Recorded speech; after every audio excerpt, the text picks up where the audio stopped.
I saw the other day Kamala Harris question my loyalty to this country. That's the word she used, loyalty. And it's an interesting word, simplify, loyalty, because there is no greater sign of disloyalty to this country than what Kamala Harris has done at our southern border. And I'd like to ask the Vice President, what has she done to question my loyalty to this country? I served in the United States Marine Corps. I went to Iraq for this country.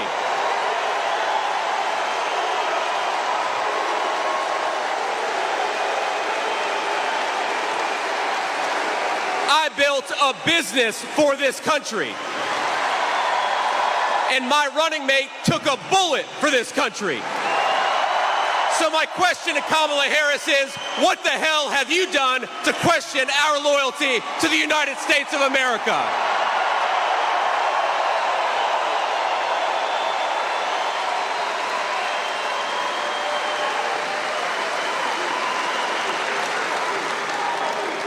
And the answer, my friends, is nothing. So let's send a message to the media. Let's send a message to Kamala Harris. Let's send a message to every hardworking patriot from Minnesota across the country. We are ready to have President Donald J. Trump back, and we're going to work our tails off to make sure it happens. God bless you all. Thank you.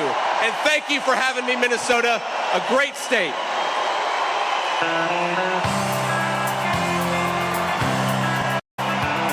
All right, guys, so we got to talk about BSNBC or MSDNC, whatever you want to call them. Regardless, they're as unhinged as you could possibly imagine, okay? Because they've been working in lockstep with the Democrat Party to make it seem like Kamala Harris is the coming of the DEI Jesus, along with smearing former President Trump and JD Vance, his vice presidential pick. Now, JD Vance has been the whipping boy of the liberal media over the past few days because they are trying to brand JD Vance as weird. Now, why are they trying to brand JD Vance as weird? Well, because JD Vance believes in the value of the family. Why have we let the Democrat Party become controlled by people who don't have children? Now, let me do the necessary throat clearing because I do think it's important. Look, a lot of people are unable to have kids for very complicated and important reasons. I know good friends of mine who have struggled to find the right girl, find the right guy. There are people, of course, for biological reasons, medical reasons, that can't have children. The target of these remarks is not them. It's important to point that out. There have always been people like that who, even though they would like to have kids, unable to have them. Let's set them to the side. It is one thing to recognize that there are people who don't have children. It's one thing to recognize that there are people who don't have children through no fault or choice of their own.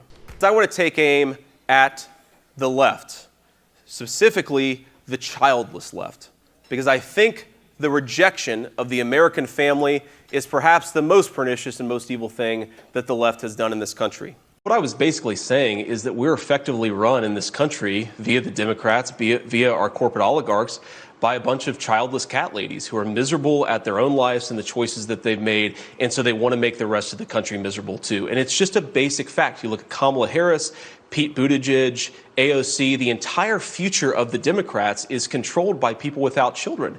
And how does it make any sense that we've turned our country over to people who don't really have a direct stake in it? I just wanted to ask that question and propose that maybe if we want a healthy ruling class in this country, we should invest more, we should vote more, we should support more people who actually have kids, because those are the people who ultimately have a more direct stake in the future of this country. And these people recognize that they're unhappy. They live in one-bedroom apartments in New York City. They've played their entire lives to win a status game. They're obsessed with their jobs. They're obsessed with their wealth and with their fortunes. And they look at middle America, people who are actually pretty happy with their lives and the choices that they've made, and they hate normal Americans for choosing family over these ridiculous DC and New York status games. When somebody calls out that, look, if you're a miserable cat lady, you should not force your misery on the rest of the country. They just get really upset about it. You know this, Tucker. The most miserable people in the mainstream media are these mediocre journalists who have their entire sense of self-worth wrapped up in their crappy jobs instead of in their families. Yeah, so as always, guys, in full context, I don't really see anything wrong with what JD Vance said. In fact, I think what JD Vance said is proving to be true in regards to how childless cat ladies are essentially trying to take over the country through the Democrat Party, and they want to push their misery on everybody else, which is why they support Kamala Harris, okay? I mean, I've seen more childless cat ladies over the past few days than I've ever seen in my life. What else? Say to Vance. Yeah, what is your message to Vance? You don't mess with childless cat ladies. Have you always been this enthusiastic about politics, or is this new? Since Donald Trump got in, I watched Rachel through his whole term because I had to stay ahead. Yeah, so despite the narrative from the mainstream liberal media, I do not believe that every woman in America is upset and boohoo-whining crying about JD Vance's comments, okay? I think most women understand what JD Vance was actually saying, and I think the only women that were actually upset are the childless cat ladies, the people that JD Vance was talking about, okay? And the mainstream liberal media propagandists that tried to appeal to these women, okay? As you just saw, that woman said that she was watching Rachel Maddow, right? Ever since Trump got in office, every night. Again, completely and totally brainwashed. That's not somebody that would ever vote for Trump anyways. So if those liberal women voters who would never vote for Trump are turned off, I'm totally fine with that, okay? But I don't think that most women in America are turned off by that. But you know what people should be turned off by? The blatant and overt bigotry that is always aired on the networks of mainstream liberal media outlets like MSNBC, in which you have unhinged feminist Molly Jong-Fast going on a rant against JD Vance, basically accusing him of promoting a pro-family agenda because he wants America to be more white, okay? He wants more white kids, which you can see objectively here, like empirically, that's not true, but this is what she claimed on MSNBC with no facts or evidence. And in Louisiana, the Daily Advertiser reports that the United States birth rate is down as fewer adults want to have kids. According to a 2023 Pew Research survey, 47% of childless adults under 50 say they aren't planning on having any children. Many younger adults say they want to focus on other things instead and raise concerns about the state of the world and the costs associated with raising a child.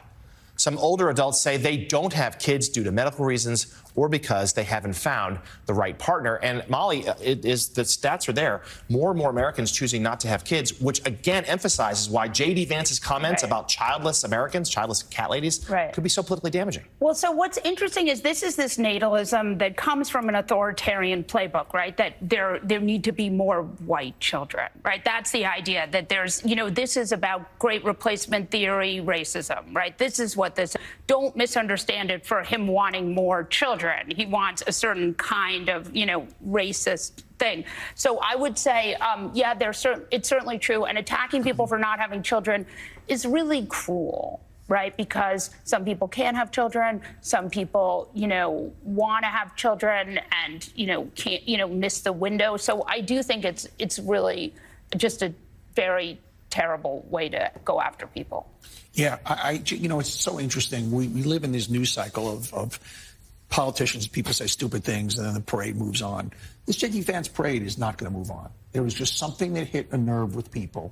As I said, you use the word cruel, I use the word cruel, that I think Vance, I don't know if Vance is here in the end. We'll see. Yeah, so you see that, you heard that, okay? It's just so funny how the party that is calling everybody else weird always seems to say the weirdest things, okay? Because I think it's very weird to say that a man with biracial kids, a wife who is Indian, only believes what he believes because he wants more white children. When, if that was the case, then why didn't he marry a white woman and have pure white kids, right? Like, clearly, he's not so obsessed with more white people being born in this country that he decided that, I'm only going to marry and procreate with a white person. No, clearly he doesn't care that much about it because he decided to marry an Indian woman and to have mixed children, okay? Which apparently is something that Molly Jong-Fast didn't know, because if she knew that, maybe she did. I'm not entirely sure why she would make such a silly statement, but let's say that he actually did say something to the effect of, well, I want more white kids in this country, or that there should be more white people that are born, okay, because the white population is declining. I don't see anything wrong with that. That's called self-preservation. Every other race is allowed to look out for their own self-preservation except white people. And I think that's wrong. I really do.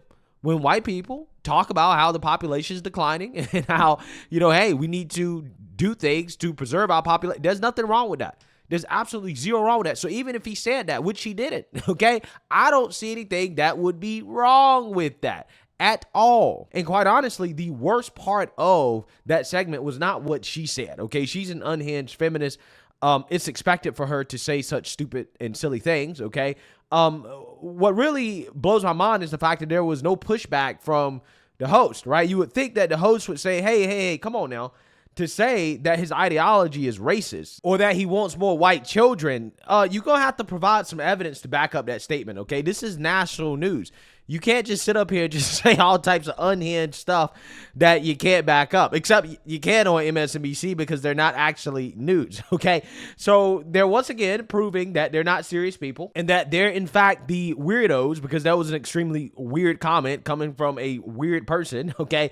Democrats projecting once again, because you have people that are going off on Molly Jong-Fast on X to the point where she essentially had to protect her tweets, okay? She had to take a break because of all the backlash she was getting. Like from this guy right here, John Potteritz, he says, politics flips on a dime. The Harris campaign is not responsible for Molly Jong-Fast abominable idiocy, but when someone in her promotional habit says a man with biracial children wants only white American kids, that kind of reverse racism and ugliness may be sticky. No, it's not reverse racism. It's just racism. And she is attached to the Kamala Harris campaign because this is what they all believe, right? They say stuff like this all the time. This is what Democrats say. And she is most certainly attached to it, right? She is a mouthpiece for the Kamala Harris campaign, okay? Because that's what she openly does on MSNBC. She campaigns on behalf of Kamala. These are the people that are calling conservatives, Republicans, JD Vance, Trump, weird, right? These are the people that are trying to make the election about who's weird and who's not. The weirdest people in the country, right? Again, it just blows my mind. I don't understand why they signed up for this, okay? Because they're not going to win. Again, look at this. Look at this. This is weird, right? This is a weirdo right here, okay? Only a weirdo would go on national television looking like this and saying the things that she says, okay? She's weird, okay? You have this person says, if I got something so monumentally wrong and was exposed to be such a shallow race-baiting propagandist, I would delete my account. But then again, I'm not Molly Jong-Fast. So everybody's tagging her. Everybody's going after her. Okay. Was Molly Jong-Fast casting spells on Morning Joe while attacking JD Vance's biracial kids? Yeah, hilarious. Again, these are the people that are trying to make the election about who's weird and who's not weird. Amazing. The lack of self-awareness should be studied. It really should be. Molly Jong-Fast, you appear to have accidentally untagged yourself here. You're welcome. So, again, this went viral because RNC Research, which is an account that is amazing, by the way. The Democrats hate this account. They tagged Molly Jong-Fast. She untagged herself, okay, because after she got tagged in this post, a whole lot of people, again, started tagging her and letting her know that, hey, we don't appreciate what you said, right? What you said was very ignorant and just very wrong at the same time. But again, I don't really blame her as much as I blame the hosts, right? I blame the people running the network because they allow this type of unhinged commentary. And, at some point they have to check it, right? At some point you just can't continue to have characters like this come on your network and say such silly things. But at the same time, you want to try to talk about the other side being weird, okay? Or, having unhinged commentary or saying crazy things. When you say stuff like this, when you accuse a man that has biracial kids of wanting more white kids, even though he clearly doesn't. Again, it's just so hilarious. It's so funny. MSNBC host and guest alike always look like they were pulled mid-treatment out of an asylum, especially this Molly Jong-Fast character. Yeah, so she's getting absolutely roasted, okay, to the point where she decided to take a break and to lock her ex account, okay? She made her tweets protected so nobody could, at her or anything like that. Nobody can see what she posts. She says that she's going to take a break, right? This is what she's doing, okay? This is what she posted. Funny. Again, full-blown panic from the backlash that she is rightfully getting. But again, what this is about, guys, is simple. The left, they're anti-family. And when you call them out for being anti-family, they get upset, they get triggered, and they start boohoo-whining, crying, sexism, talking about how you're turning off so many women. Again, they're doing a character assassination of JD Vance, okay? I mean, they put out a fake story about JD Vance having sex with a couch, which was obviously and clearly fake, but that didn't stop the Kamala campaign and the mainstream liberal media from running with this silly story, even though, again, it was a fake story. And after Russia, COVID, and the Biden cover-up, America's seasoned vets by now. We don't buy the hoaxes and believe the hype anymore. Our eyes are wide open. And if you're going to accuse someone of having sex with a couch, you better have video. Yeah, I mean, they don't, okay? They never have any facts or evidence to back up their claims. They just say wild things, and they just expect people to believe it, and then they boohoo-whine and cry when people like Elon Musk put out a ad that's clearly a parody of Kamala Harris telling the truth about herself, right? They melt down and cry over that, but these are the same people putting out fake stories, fake accusations of JD Vance having sex with a couch, okay? And then they try to say that the guy, he wants more white children. This is why he supports pro-family initiatives and, pro-life policies and things of that nature, which, by the way, I want you guys to understand, for the same people that are accusing the GOP of wanting to ban abortion to force white people to have kids, statistically speaking, that's probably the worst way to actually save the white population, because the people that get abortions the most are disproportionately black, okay? Black, not white. So when you look at the people actually getting abortions, if all abortions were banned, then that would simply help so-called people of color or non-white people have more children. Again, this stuff does not make sense at all, okay? And you don't need facts and evidence to back up these wild claims to be a credible voice on MSNBC in 2024. It really is a damn shame, and this woman deserves all the backlash that she is getting. So, hey, let me know what you guys think. Make sure you like, comment, and subscribe. Most importantly, share a Black conservative perspective. Peace.